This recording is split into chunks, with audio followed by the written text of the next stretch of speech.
on which we meet, or where I'm dialing from anyway. And I respectfully acknowledge First Nations leaders, past, present, and emerging, and any First Nations people who might be in the call today. We have a little bit of a packed agenda in the hour that we have together. And of course, there's another session at 4 to 5 for those who can't join at this time.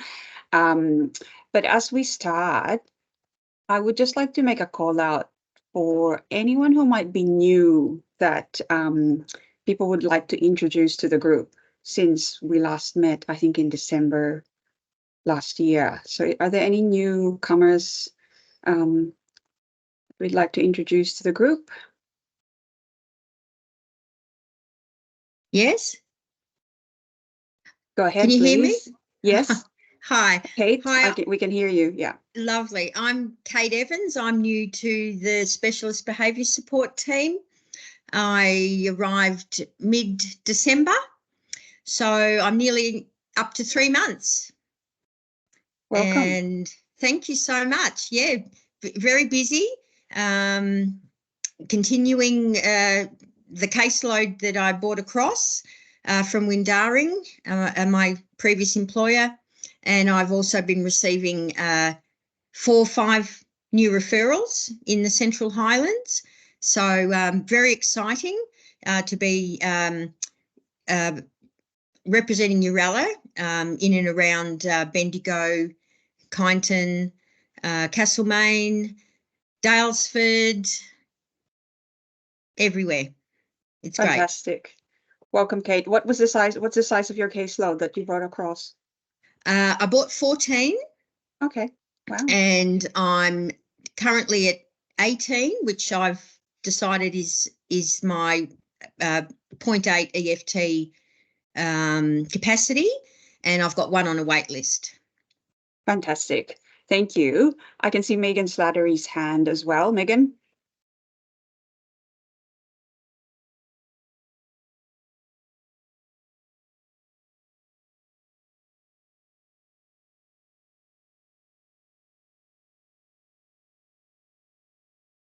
You're good? You're trying to unmute yourself?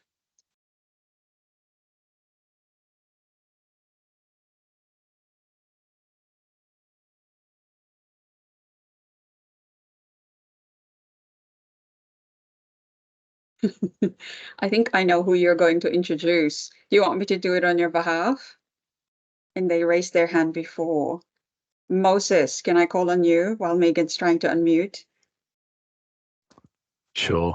Good afternoon, everyone. My name is Moses Abatangelo. I've been in Yooralla now for a complete 5 weeks, so very new to the space as the disability employment project manager. What that means is I'm trying to look at all of the places where we have intersections with helping our clients find employment, whether that's part-time, full-time, in open employment or other situations, and trying to consolidate all those processes into something that looks like a cohesive whole over time.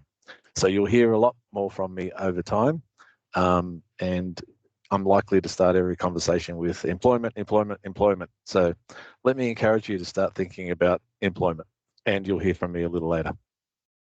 Fantastic. Busy space that you've come into, Moses. Megan, if you managed to unmute yourself, did you want to add anything else? Is there anyone else you want to welcome? Anyone else new? Actually, I feel like Megan might have logged in and out. The classic tech. She's still logging in, Eloise. Yeah, cool. Lizzie, Elizabeth, did you just want to say a few words? You're also new. Thank you, Eloise. Hello, everybody. I started at the same time as Moses, so very new. So my position title is Property and IT Admin Lead. So I'm juggling a few balls. I'm doing a little bit of, if you knew Jess, who did work as the office manager, I'm doing some of what she did at head office. I'm spending a couple of days in IT doing procurement, which I'm really enjoying, and also working with the property team. So juggling and trying to get my head around the new position, and I hope I'm doing an okay job, but I'm working on it. Great. Welcome, Lizzie. Thank you. Anyone else new? Because I have someone that I will introduce as well. And I know that Terry is introducing someone new. I have a bit of a show and tell. The person that I'm introducing is not on site with us yet. They're starting next Monday. Technically, they're flying into Melbourne on Monday. That's a holiday here, I know, but they will be on site on the 12th of March. So I'm introducing Vicky Ann Winfield, who is our co-chief development officer. So this is part of our executive internship program where we have opportunities for people with disability to be a part of our organization for a year, and they tend to come on site over that stretch of the year and be an intern to one of the executives. So if you remember Megan Spindler-Smith, who was as chief executive intern for Terry Simons last year, our next in the cohort is Vicky Ann Winfield. Vicky Ann made a short video for us, which I will screen for you. And if tech fails me completely, this short video is also available on the internet as well. But let's give it a go. Let's not be scared of technology and see if I can make this work, because Vicky did do a really good video, but I'm just gonna redo that because I think I need to add sound to it. So I hope that people can see the screen and then that you hear it when I press play. Hello, my name is Vicky Ann, or Vicky for short. My pronouns are she, her, and I'm speaking to you today on Gadigal land. I filmed this quick video to say hello to all of the wonderful people at Yooralla and share a bit about myself. It'll still be a couple of weeks until I join you in person, but hopefully you can enjoy this quick little video in the meantime. So for those of you who may not know, I'm joining the Executive Internship Program with Eloise in the Co-Chief Development Officer role. I really like to lead innovation in large, complex spaces with a persistence and optimism that makes the impossible possible. There are three things that I'm really good at. I have good strategic vision, I'm good at fostering collaboration, and I'm good at being brave. Now, that doesn't mean that I don't feel fear. I'm scared of a lot of things, like everybody else, but I've mastered the art of pushing through that fear and doing difficult things anyway. So where have I come from? I have a background in communications and educational design, and for the past 3 years, I have chaired the Disability at Work network at the University of Sydney. I think you have a similar network at Yooralla, led by Matt Warren. That's so cool. I'm really passionate about bringing people with disabilities together in a collective voice and using lived experience as springboards for change. I myself have a disability and I've experienced exclusion because of it. I'm really looking forward to bringing that lived experience to Yooralla over this coming year. When it comes to my stance on disability, it's really, really simple. I believe that disability inclusion is both the right and the responsibility of each and every one of us, because we all belong to be here. I'm really looking forward to meeting you in person, and I'll see you soon. Bye. Thank you, Vicky. So Vicky will be joining us next week, and I will be introducing Vicky to as many people as possible over the period of time. Now, Terry, I think you have someone to introduce as well who's started this week. Thanks, Eloise, and hi, everyone. Terry Simons, Chief Executive, and I'm going to connect with a colleague who is joining us in the boardroom, and I can see her on the screen there, and that is Di Francois, our new Chief People Officer.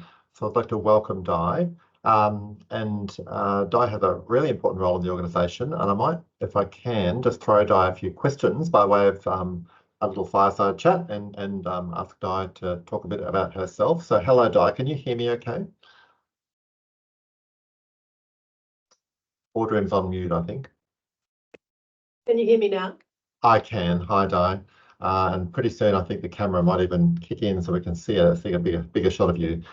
So Di, welcome. This is your second day at Yooralla as Chief People Officer. And I know, because we've talked quite a bit before, that you have a background in both the private sector and the non-profit sector. Can you share a little bit about what you've done before, but also what are you looking for now in work? What brings you to Yooralla? Sure, thanks, Terry. So yes, I've worked in human resources for too many years for me to actually count. but across a range of sectors. So I probably started my career in finance, working with GE, and I spent 10 years there. I've moved across, I've worked in telecommunications, I've worked in the dairy industry, I've worked in the a beer making company, I've worked in the tyre making company, and then about 10 years ago I moved to Save the Children, which was my first for-purpose organisation, an organisation that I loved, and it was the best move I had ever made. And I discovered, you know, what working with people who are committed to purpose is really like. And I think something that's become really important to me and that was really important at Save the Children was actually a human rights centred approach. So obviously the rights of the child being central to everything that we did and thought about at Save the Children. And the move to Yooralla came partly because 10 years is long enough to stay at any one organisation. It's good for the organisation and good for me to have a change. And I was lucky enough to meet Terry through the process of looking for my next role, and I really felt a strong values alignment and a sense of, you know, common purpose. And a sense that, you know, Terry and this organisation had a real vision for where this sector is going and needs to go. And I have so much to learn. All I know is I'm coming in a period of change and upheaval, which is great because it's also an opportunity. I see my role and the role of my team, the people and culture team, to help build a culture that is a great place to work. So, you know, I'm here because if we have great people working for us who want to be here, then our clients have the best experience that they can get. And so for me, that's really about listening to people, trying to remove obstacles, and smoothing the way. So, you know, I'm really looking forward to getting out to the front line, to understanding the different services that we provide, understanding the needs of our clients and how that translates into the needs of our frontline workforce. I've spent the morning with some of our new inductees, and that's been great to meet a handful of people. So, you know, my first few weeks are a lot about listening and understanding your experience as employees and how we can make that better. And, you know, Craig spoke this morning about how do we reduce the admin burden on people? How do we reduce noise? So again, improving, I think, you know, your experience on the ground. I'm sure there's going to be lots of opportunities. So I'm really excited to be here. I know that every time I see a human resources director portrayed in a movie or in a book, they're always the bad guy. You know, they're really horrible people. I promise you I'm not scary. Introduce yourself to me, and don't be afraid to give me feedback and to give my team feedback. We're here to listen to you. So thank you. Thank you so much. I can almost hear everyone's brains ticking over with things I'd love to share with you in terms of suggestions for ways you can help. So thank you. I'm sure you'll be rewarded. Di, can I ask you one bonus question? What about outside of work? What do you do with your time off? Sure. I went boxing last night after getting home from work. So I like to keep fit. I go to the gym, I do strength classes and a little bit of kind of aerobic stuff.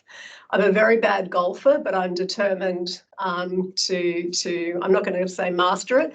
I'm determined to be bad enough not to be, you know, just a burden to the people who are kind enough to walk around a golf course with me. And I have two grown-up boys, one married who lives in Caloundra, one who's still living with me, and I have a very, very spoiled dog. I consider myself as a carer to my very spoiled dog. Thank you, Di. Again, lots of stuff that resonates there. I won't make any comments about boxing and your role, but lovely to hear from you, Di, and look forward to walking with you as we go out and connect with the organisation. So welcome. Thanks, Terry. Thanks, Eloise. Thanks, Terry and Di, and welcome, Di, again. I think as I was speaking about Vicky Ann, I did see a hand quickly go up. Was there anyone else who wanted to just introduce a new colleague or themselves? Last call. Megan, we did have a chance to hear from Moses, but you might have others. I do have others, and thank you for letting me know about that. Mhm. I just also wanted to make welcome to new service managers at our hub program. So we have Claire Alexander, who's commenced 2 weeks ago now as the manager across Benalla, Wangaratta and Mansfield hubs. And we've got Hannah Ostapiv, who is our new service manager for the Fawkner Community Hub and the Northern Learning Hub. So welcome to both of them. Thanks, Megan. Welcome. Fionn. Yeah, hi. Thanks, Eloise. It's actually not my hands up. I think I just want to. I'm Sinead Ransbottom, so it's the new support coordinator who had her hand up just now. Yeah, and she wanted, I think, to just introduce herself, and she joined us. I think for a month now. Yeah, Sinead's here. Yeah, thank you. Yeah, Yeah. you can talk. Yeah. Thanks for the prompt, Thanks, Fionn. Mhm. Yeah, that was it. Just introducing myself as a new support coordinator as well. So looking forward to meeting everybody over the next while. Thanks, Sinead. How long have you been with Yooralla? This is my 4th week, so just about a month. Yeah. A few cohorts of you have been here for a few weeks. Thanks, Yeah. everyone. And if there's no more newbies that we are introducing, I will actually hand back to Terry again, who has some updates for us, talking about strategy and some sector news, etc. He's been out and about having meetings in Canberra, etc. recently. Terry. Thanks very much, Eloise. Eloise, are you able to share slides at your end, please? I can, but do I have your slides? Oh, the slides. I can do that, but I'll have to get organized myself for a second. Thank you. I'll Okay. I'll just do some introductions first. So it's a really important year for Yooralla, and I've talked to senior managers about this, but every few years we have to refresh our strategic plan. We don't spend a lot of time thinking, you know, kind of long term. We spend a lot of time thinking about the day-to-day and how to do better services and supports. But every few years, the board does require us to come back with a bit of a longer term view and refresh our strategic plan. So our current strategic plan runs out in 24. The board's asked us to prepare a plan that looks ahead for the next 3 to 5 years. And I've got to say, there's probably never been a more important time to be looking further ahead. It is probably, this year will be the time of the greatest change and the greatest uncertainty in the NDIS and the disability sector for at least a decade since the NDIS was established. Much of the time since the NDIS was established has been about getting the scheme started, but a couple of important things came to an end at the end of last year. The first is the Royal Commission, which had been running for 4 or 5 years. The Royal Commission not mostly concerned with the NDIS, but more about how people with disability are engaged in society more generally. And then there was also a review of the NDIS itself. And if you just jump to the next slide, please, Eloise. Thank you. There's the two documents side by side. So the NDIS review, led by Bruce Bonahady, a former chair of Yooralla and former chair of the NDIA itself, having a look at the NDIS, which is responsible for the majority of funding which Yooralla gets. So together, they've delivered a whole bunch of recommendations. They're not going to be implemented, well, they're not necessarily all going to be implemented at all. Governments have to work through them and decide what they're going to do, but they will no doubt pick up some of those recommendations and start to implement them. As Eloise said, I've been in conversations with government over the last few weeks. Di and I were actually in a meeting yesterday with the state government. I was in Canberra last week meeting with the Minister and representatives of the Commonwealth to talk about how the Commonwealth government's going to address some of these things. And I might just quickly run through with you some of those things, and we will pick up those themes as we do our strategic planning over the next few months, and I'll come back to that process at the end. Thanks, Eloise. So to begin with, regardless of what is in those documents, there's already been a lot of change at Yooralla. So over the last few years and during our last strategic plan, we've had a pretty strong focus on values and culture. We've increased leadership by people with disability, increased opportunities for clients and families to engage.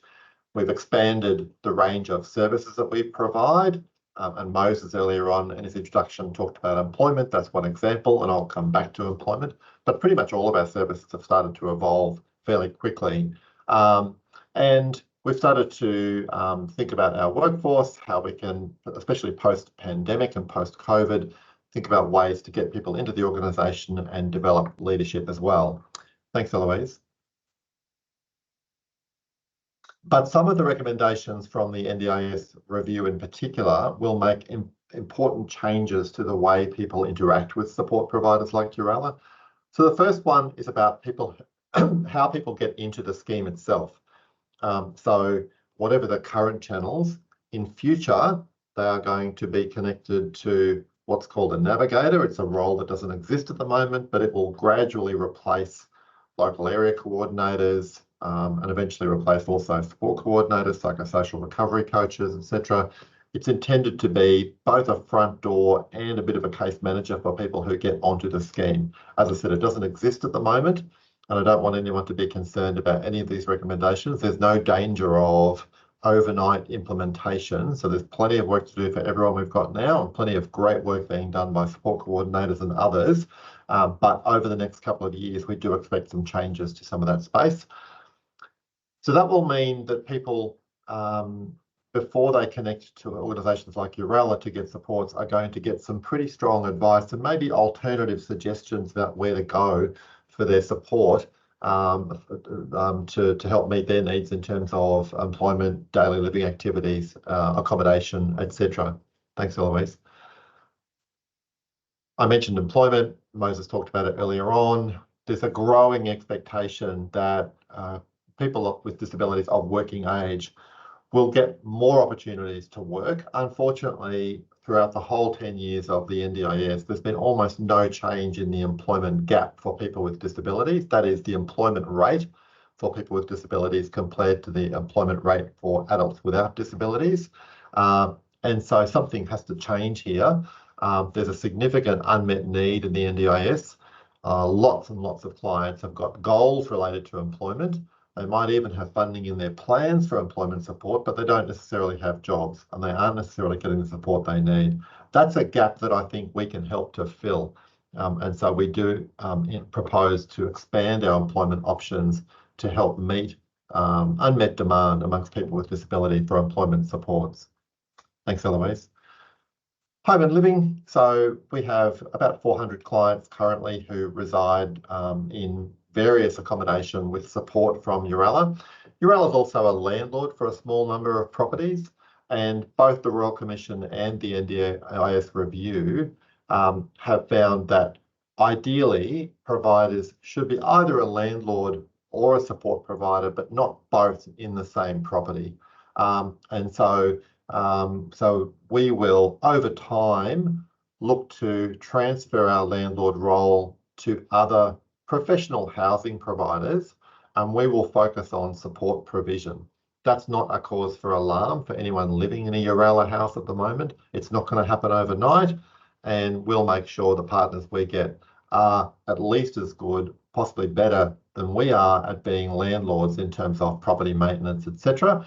And we'll make sure they are happy to work with our residents around the future of that housing and how it might evolve to meet residents' needs. Thanks, Eloise.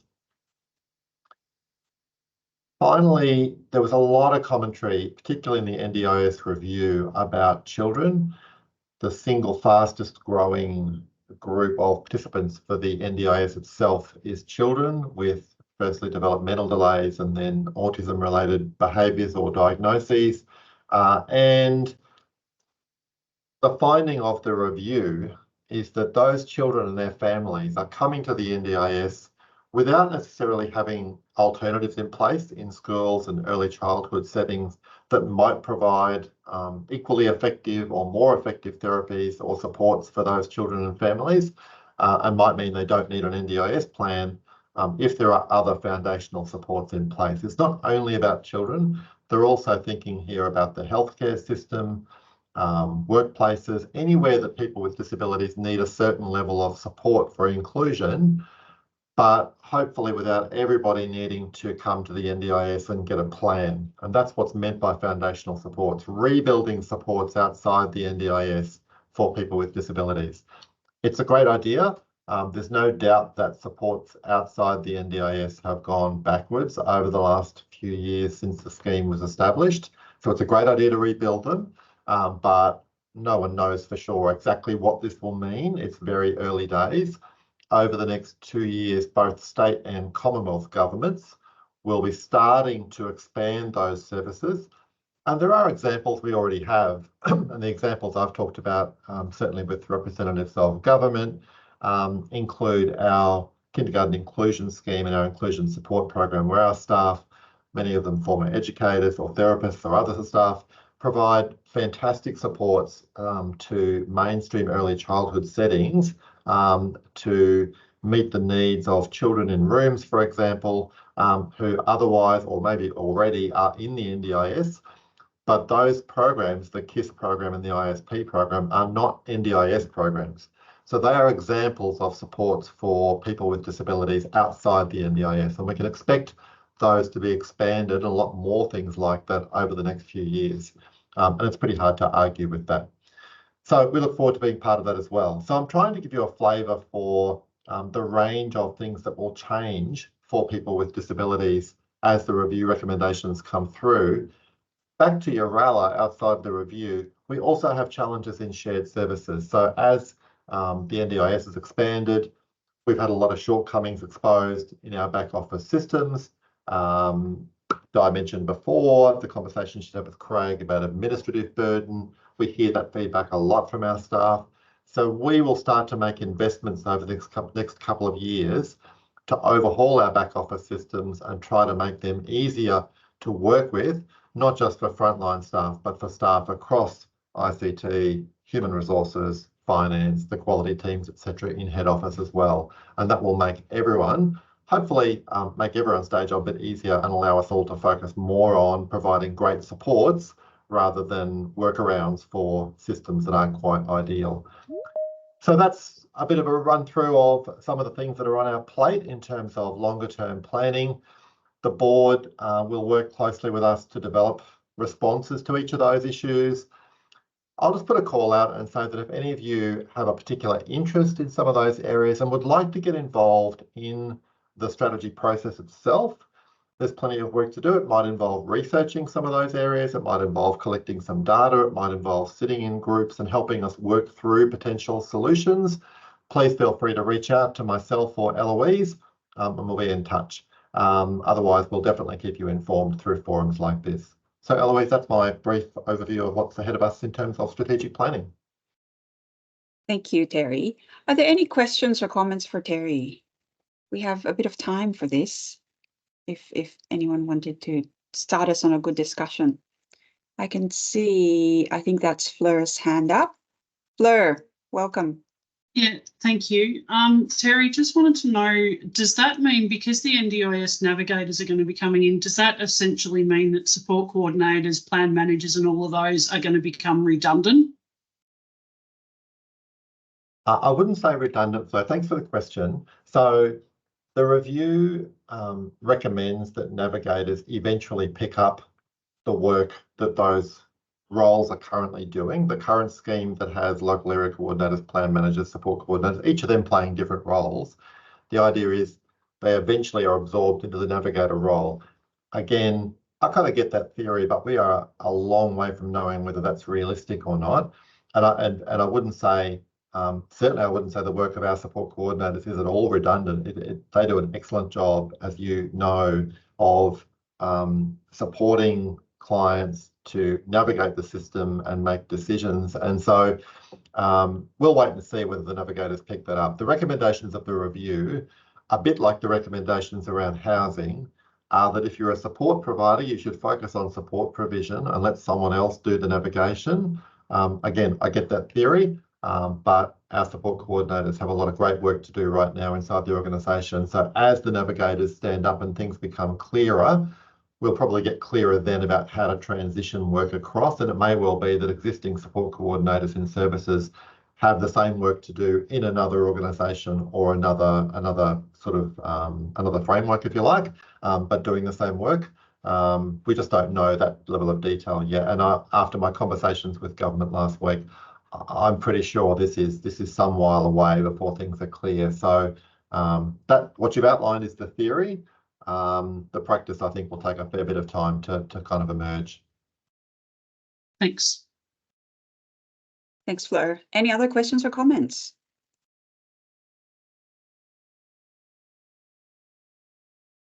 Okay. Exciting times ahead for strategy. And like Terry said, do be in touch if you're interested. We already have a number of people who have emailed directly to say that they're interested. So that'll be good. And there's a whole variety of things that we will need to do to formulate our strategy for the future. Mel, I'd like to welcome our Chief Operations Officer, Mel Coffrey, who will introduce a couple of friends who will be speaking about some operational updates to us today. Thanks, Mel. Thanks, Eloise. And I don't know how I'm coming across to everybody else, but for me, I look like I'm in a dark room. So I'll say sorry if that's how I look to everyone else. You do. Yeah, I've got no idea why. I'm not going to be the talking head here, so I am going to lean on my colleagues to give some updates. There is a lot going on in operations at the moment, and I know a lot of you are feeling that. But employment is definitely a focus, and I feel like employment's going to be a focus for a very, very long time. So I'm going to ask Megan Slattery. I've got two Megans providing updates today. So Megan Slattery and Moses to provide a bit of an update on an exciting opportunity that we have come across. So I will just introduce that in December we were approached by the Inclusion Foundation. And for those of you that that aren't familiar with the Inclusion Foundation, the organisation provides services specifically for individuals with Down syndrome. We were approached by them to take on their employment program, and that's a customised employment program working specifically with individuals with Down syndrome. But I'm going to hand over to Megan and Moses to provide an update on that exciting initiative for us. Thanks, Megan and Moses. Thanks, Mel. I'm going to be brief as well and hand over to Moses, who has very gratefully stepped in to help us with the transition of this new program. We're super excited, and it is going to provide an opportunity for an existing cohort of clients to come across, but certainly something that we're hoping we'll be able to expand in the future and to make available more widely across Yooralla. Moses, do you want to tell us a bit more about what the Impact Program is and what you've been working on to get it set up? Thanks. Sure. So we're working towards moving Impact across to Yooralla by the 18th of March. And if you do the maths, you know that's less than 2 weeks of work, given the holidays and the Great Australian Long Weekend. So the Impact Program is a customised program, and it works with people's strengths and looks at try and understand what skills they already have, what passions they already have, what interests they already have, what they can bring to an employer that an employer might be looking for. So it starts with that discovery process, and then it starts looking at a training process that prepares them with life skills and workplace skills that will make them a better fit than they might already be for a potential employer. As part of that process, then they can start to do employment tasters with employers. They might do a few hours a week, or they might just go and check out a workplace and identify what it is that the employer needs that matches their strengths and their interests and their skills, and where there might be some gaps, they'll take that up in the classroom. So they come to a classroom 3 days a week. At this point, it's Tuesdays, Wednesdays and Fridays, 8 or 9 till 4-ish. And what they're doing there is learning those life skills, but more particularly their application in a workspace. So they'll talk about small talk, for example. We happened to walk into their classroom last week when they were talking about small talk, and they got to practice on the strangers in the room, which was a gorgeous moment. And it was really interesting to see that translation process, because that was a curveball they were thrown, and they really rose to the situation and were really lovely and welcoming to the three of us that arrived unannounced in their classroom. And so then there's a process with the employers trying to work out what their business need might be and how those skills can be matched. And so in the past, Impact has worked with the employers on the other side, providing a training process that helps them to understand what a more inclusive workplace looks like, and work with their employees around identifying who might want to do some training. And they do a parallel process with the employer and their staff around some online and some in-person training around how to be a more inclusive workplace and support those employees as they transition into those roles. So that's really exciting, because at the moment, the cohort that have been working, so the 2023 cohort that have been working through Impact 21 have had access to employers like Acme, MSAC, both at Albert Park and Carlton, JB Hi-Fi, Powercore, Crown. These are big employers, yeah. Accor, Mind Blowing Films, Alfred Hospital.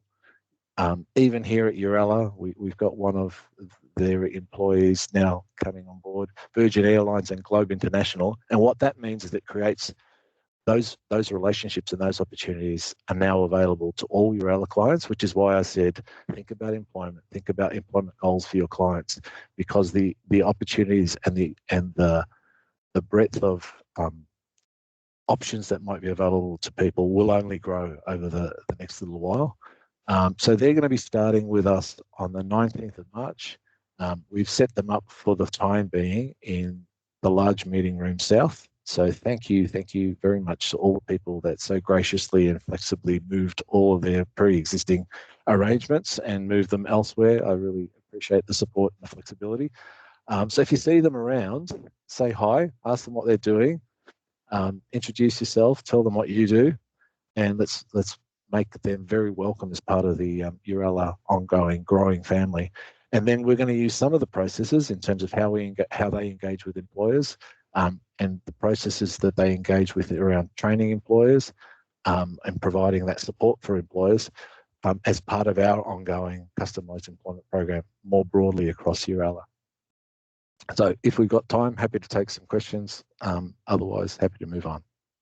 I might just very quickly jump in and just highlight that all of the work opportunities for individuals going through the Impact program are open employment opportunities where they will be earning minimum award wage. And we'll provide an update on our transition to minimum award wage in the near future. But I just wanted to highlight that these aren't roles at sub-minimum wage. I'll stop talking and I'll open the floor for questions.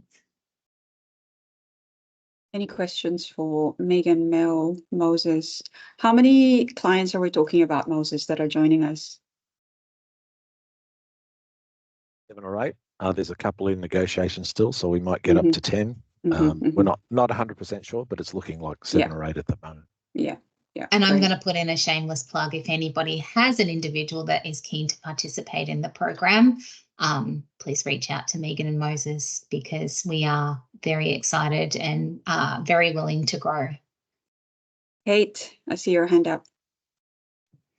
I just firstly would love to say how wonderful it is for a specific program for Down syndrome. I think they can get a bit lost in the noise. Not that disabilities aren't all equal in their own impact on the individual, but I've worked with people with Down syndrome for quite a long time, and they have such ability. They have such a wonderful nature. So my question is, I've got, I think, 4 adults with disability. Where in regions are these employment opportunities available? I've heard of the companies you're talking about. Is it Melbourne based, or are there opportunities up where I am, or Werribee? Look, it may be that others know more than me, but I'm still learning, Kate. So I was asked into this conversation about a week ago. Right. I'll jump in and answer that one. I'm just super keen that this is on the offering. Yeah, fantastic, Kate. I think that we will expand on it further, but the short answer is we will provide opportunities wherever there is demand. So we are looking at recruiting additional employment coaches across the region. So while this is metro based, we are very keen to give each and every person, no matter where they're located, the same opportunity. So all I can say is if you've got names, send them through, and we will definitely work with you to make sure that we can provide the support.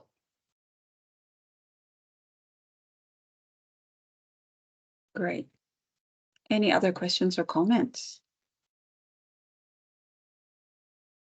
If not, Mel, I Okay. think we're also going to talk about young onset dementia Yeah. with Megan. Yeah, thank you, Eloise. I just thought it would be opportunistic to provide a little bit of an update about a service that we have established. And I've realised that we talk a lot about it internally, but not a lot of individuals across the organisation are aware of the service that we have established. And I would like to give Megan Spring it a shout out because she has been instrumental in standing this service up. And I'm going to hand over to you, Megan. Thank you. Thanks, Mel. Thanks, Eloise. I'll just share my screen with you all. So let me know if you can see it, because I now can't see you guys. But Yep, all good. Thank you. All right. So firstly, I just wanted to introduce myself for those of you who don't know me. I'm Megan Springett, and I'm the Senior Service Manager for our Younger Onset Dementia Services, also known as YOD. So what is YOD? I just thought I'd give you a brief introduction to it. So it's any form of dementia in people under the age of 65. And although dementia is much less common in people under 65, people in their 50s, 40s, and even 30s can be diagnosed with YOD. It's a neurological syndrome that can affect behaviour, memory, language, and movement. YOD is similar to other types of dementia. However, it can have a really different impact on a younger person because more than likely they're still working, they might be raising a family or financially responsible for that family. So what we're trying to do is identify the needs. So for the past 2 years, Yooralla have been an active participant in a young onset dementia roundtable. So we've been liaising with other organisations and the NDIA to see what we can do in this space. And we've found that there's a significant unmet need for this population and their families. One of the big things is we've found that there's not suitable accommodation options currently available in Victoria, and that's where we come into play. So addressing the need. So Yooralla, we've established a partnership with Young People in Nursing Homes Alliance, and we meet with them fortnightly and are chatting about, what's working and what's not working in this space. We have established a site at Clarendon Street in Thornbury, one of the houses, and there's capacity for 4 residents to live there. Currently, we've got 3 YOD clients there. So we have 1 vacancy and it's working really, really well. We've had great positive feedback from their families just in regards to the supports that are now available to their loved ones. We're also looking at establishing a second site in Glenroy at one of our other houses. There's also a research evaluation project underway. So when that's finished, we'll definitely share that information with you all. Another big thing I think is really important is both staffing and the environment. What we really need to do and what we have been doing is recruiting of staff with dementia and challenging behaviours experience, and then also making sure that our current staff are well trained in dementia and challenging behaviours. We also need to make sure that the training that we're providing is adaptive to the client's needs, because with this diagnosis, it's ever changing. So we need to make sure that our staff are well trained in this. And the other big thing is the environment. We need to make sure that we're providing a safe, a familiar, and a supportive environment for the individuals. So just an example of this is when somebody's moving into one of our sites, we're, asking if they want to bring an armchair that they've always sat in, a blanket from the bed that they've always used, photos from, their bedrooms and lounge rooms, and setting that up in the bedrooms that they're coming to and the lounge room, etc. So it's familiar, it's known, and therefore safe and comfortable for them. That's all from my end. As I said, this is a new space. It's exciting. It's challenging, but we're all working together. So yes, if anyone's got any questions, you can let me know.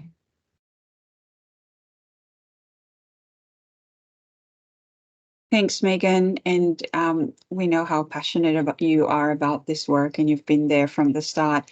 No pressure on Megan. We may have nominated her for the HESTA Nurse of the Year award because of her work in this area and other areas of Yooralla as well. And we'll know in April if we have a Nurse of the Year. Anyway, questions? Eloise, sorry, yes. Can I just jump in?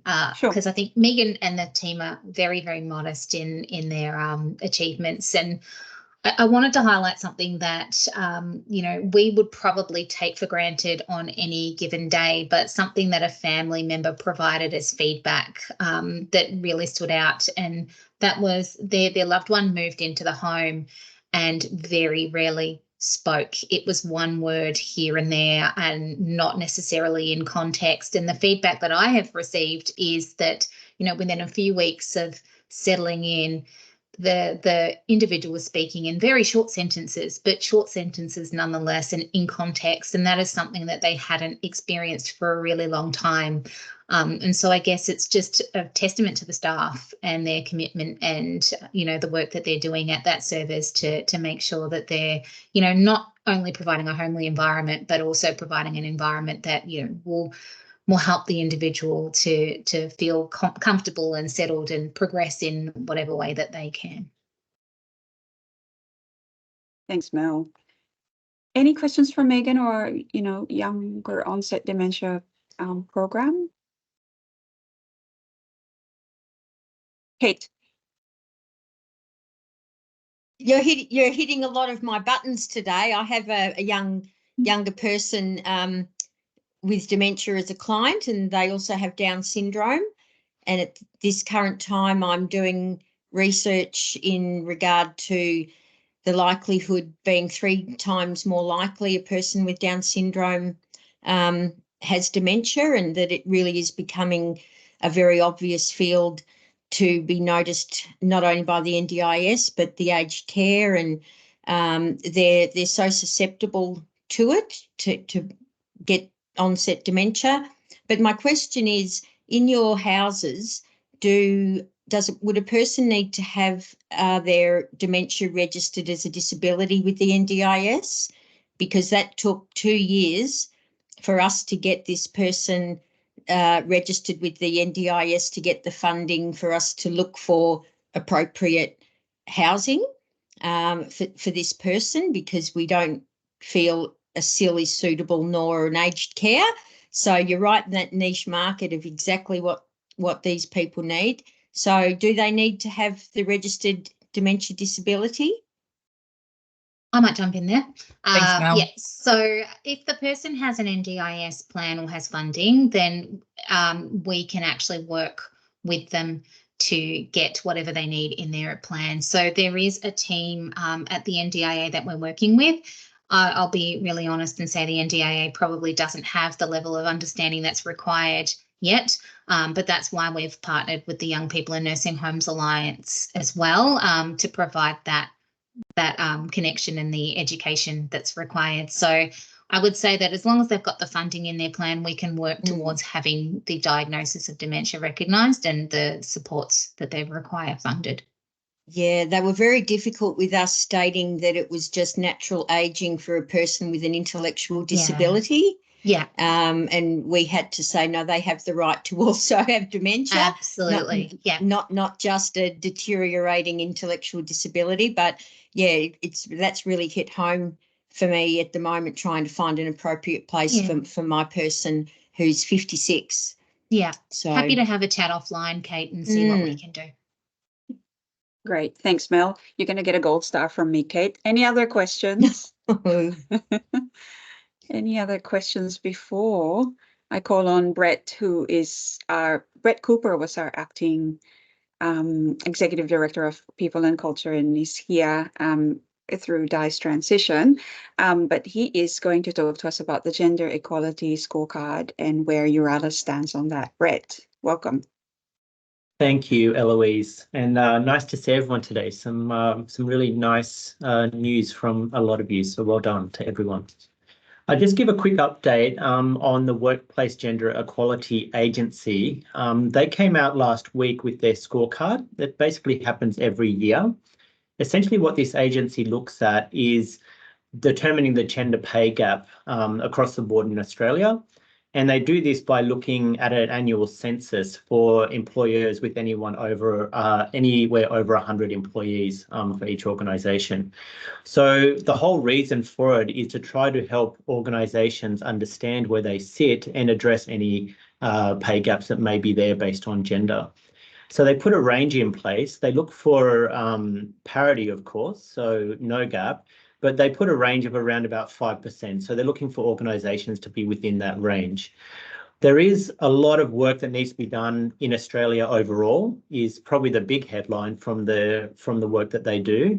There has been some improvements, but the gap overall Australia-wide for all organisations still sits at about 19%. So that means men are paid higher by around 19% than females. So a lot of work still to be done. Having said that, some good news for Yooralla. We're sitting pretty well on this, and we're performing well with a very low gap of around about 1.3%. And there's been improvements year on year for the last 3 periods, which is really good for us. And it really demonstrates our commitment to diversity, inclusion and belonging. And it's something I feel that we should be really proud of as an organisation, not just because of where we sit overall, but where we sit versus others within the industry and also Australia-wide. Having said that, we're not sitting still. We're going to continue to review everything that we do, and our plans are being led by Annette Brown in PNC, but there's a broad group of people across the organisation working on our diversity, inclusion and belonging plan and strategy, with our real focus is around employing, developing, retaining and promoting a diverse workforce. So that's what we'll continue to focus on. On this particular topic, we'll continue to review our remuneration to identify what the gaps are, and if there are any anomalies, then to address them very quickly. And it just is our continued commitment to fostering an inclusive and equitable environment where individuals, regardless of gender or any background, can flourish.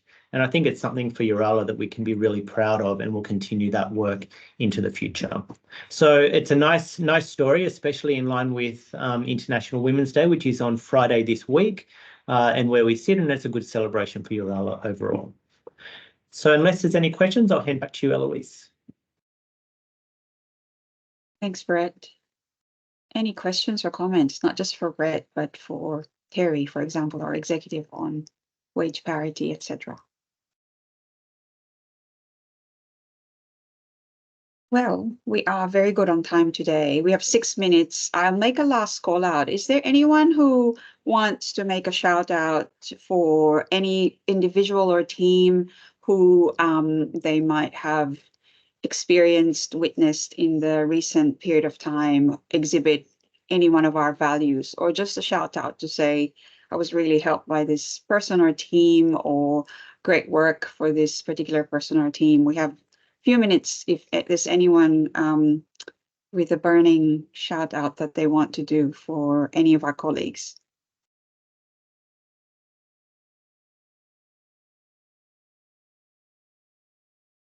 Anyone? I suppose I should have prepared you all for this. I should have asked you to prepare. I will give a shout out to the marketing and communications team who are currently in Big Day Out land. We have Big Day Out on Thursday, the 14th of March, and we are going to be at the Melbourne Zoo, and there's a lot of moving parts to the event. It's very exciting. Really living out the idea that we are not congregating our clients just in one room or a venue, but it is going to be a day when people can really be out and about if they would like to, because there's a lot of events around the zoo itself, but there will also be events within the venue. I think it's the Leopard Lounge at the zoo. So thank you to all the marketing and communications team members who are busily getting that together for us. And also, I think there is a bit of an army of volunteers who have put their hand up also to help. So thanks for that. Any other shout outs before I give you 4 minutes back of your day? Michelle. Sorry, very quickly, just there was a milestone that Tanya Matthews passed on to me today, that the Anglicare project, which is a project that Yooralla's embarked on with Anglicare to support kids in out-of-home care with disability, that we are working with our 100th young person as of today. So there's been 100 young people supported in that program since the partnership commenced. So I think that's a great achievement, and particularly well done to Tanya Matthews and Katrina Arbron, who are the 2 Yooralla staff members working on that program. Thank you, Michelle. Fantastic. That's an initiative that's very close to my heart. That's so good to hear. Thank you. Any other shout outs? Still 4 minutes of your time that I can give you back, if ever. With that, thank you for joining and for participating. Oh, Fleur, last breaking news. Go on. I'm not sure if she's online because I haven't seen her, but I just wanted to give a shout out to Ding. I've been working with a palliative client here in my house since I started 3 months ago, and the advice and support that Ding has been providing me and my team has been invaluable. So I just want to give a shout out to Ding because her support's been tremendous. Fantastic. Thank you, Fleur and Ding. All right, last and final call. Thanks everyone for participating, and see you around or see you at the next forum. Bye. Thank you.